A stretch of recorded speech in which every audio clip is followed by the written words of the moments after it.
Top secret के मौजूद दोस्तों अस्सलाम वालेकुम। दोस्तों ये जुलाई 2005 की बात है। फलस्तीन से ताल्लुक रखने वाला एक नौजवान जिसकी दोस्ती इंटरनेट पर एक इसराइली लड़की के साथ हो गई। दोनों ने एक दूसरे को अपना तारुफ करवाया और मुख्तसर से मुलाकातों के बाद ये दोस्ती का सिलसिला मोहब्बत में बदल गया। तकरीबन 3 माह तक तलहा बिन वलीद दिन रात इस लड़की के साथ इंटरनेट पर गुजारता रहा। इस लड़की का नाम रोहित था और वो भी इस फलस्तीनी नौजवान की मोहब्बत में गिरफ्तार हो गई। तकरीबन 1 साल इंटरनेट पर दोस्ती के बाद रूही ने तलहा को मुलाकात की पेशकश की, जिसे उसने फौरन कबूल कर लिया। रूही इंतहाई खूबसूरत और नौजवान लड़की थी, जबकि तलहा गरीब घराने से मगर अच्छी शक्ल व सूरत का मालिक था। लिहाजा दोनों ने जल्दी से जल्दी शादी करने का फैसला कर लिया।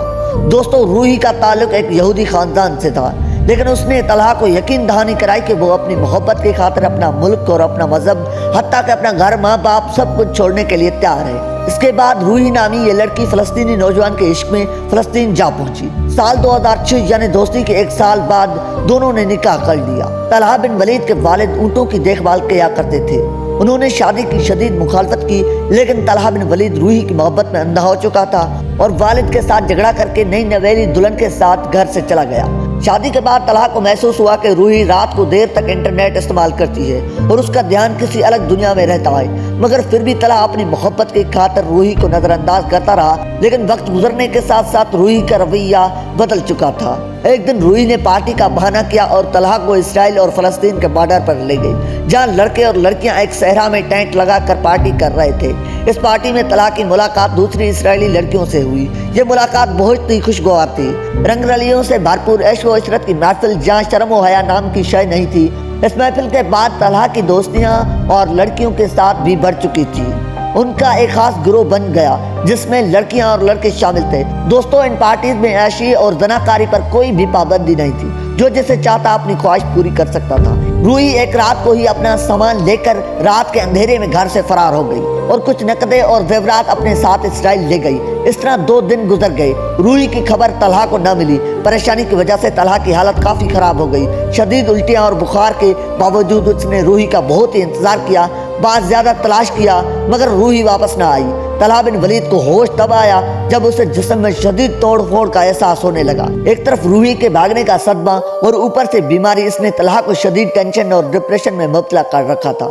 तलहा ने जब डॉक्टर से मुआयना करवाया तो तब पता चला कि वो एड्स का मरीज बन चुका है। तलहा बिन वलीद का ताल्लुक एक मिडिल क्लास फैमिली से था।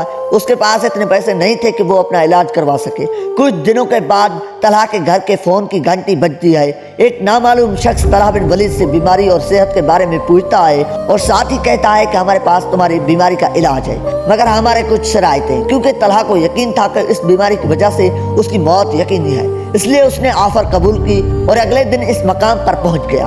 अब तलहा को यकीन हो चुका था कि इंटरनेट पर रूही के साथ दोस्ती, प्यार और मोहब्बत एक प्लान था। शादी के बाद यहूदा पार्टियों में जाना और मुख्तलिफ लड़कियों के साथ जिनसी फाइल अंजाम देना भी इसका प्लान का हिस्सा था। उन लोगों ने तलहा के सामने कुछ शराइत रखी।